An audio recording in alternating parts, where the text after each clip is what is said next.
સાબરકાંઠા જિલ્લાના ભિલોડા તાલુકાના મુખ્ય જાહેર માર્ગ પર ગટરનું ગંદુ પાણી ભરાઈ જવાની ગંભીર સમસ્યા.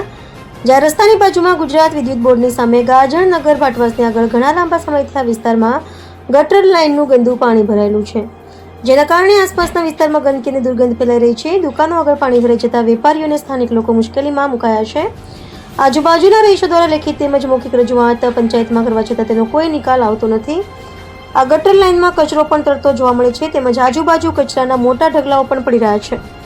આ પરિસ્થિતિના કારણે વાહન ચાલકો પસાર થવામાં મુશ્કેલી પડે છે અને અકસ્માતનો પણ ભય રહે છે.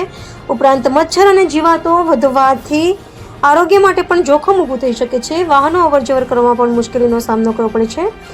ગંદા પાણીમાં વૃદ્ધ લોકો પણ પસાર થઈ રહ્યા છે. કોઈ પડી જાય તો મોટી જાનહાનિ થાય તેમ છે. જો મોટું નુકસાન થાય તો તેનો જવાબદાર કોણ તેવું રહીશોનું કહેવું છે. જેથી તાત્કાલિક ગટર લાઇનની સફાઈ કરી અને યોગ્ય નિકાલ કરવા માંગ કરવામાં આવી રહી છે. સ્થાનિક લોકો દ્વારા સંબંધિત તંત્ર પાસે ગટર લાઇનની તાત્કાલિક સફાઈ અને પાણીના નિકાલ માટે યોગ્ય વ્યવસ્થા કરવાની માંગ કરવામાં આવી રહી છે, જેથી જાહેર માર્ગ પર ફેલાયેલી ગંદકી દૂર થાય અને લોકોને રાહત મળે. રિપોર્ટર જવાહર વણજારા, સાબરકાંઠા. બોલો. મારું નામ બાબુજી હીરાજી વણજારા.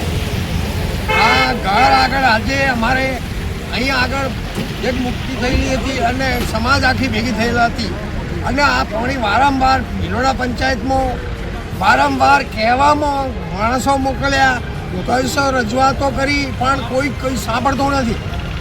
આ મારી રજૂઆત છે. કેટલા સમયથી આ પ્રોબ્લેમ છે તમારે? આ તો 1 મહિનો થઈ ગયો અને 1 મહિનાથી આ એમ અહીંયા સમુદ્ર ભરેલો રહેશે અને આખો ફળ્યો છે.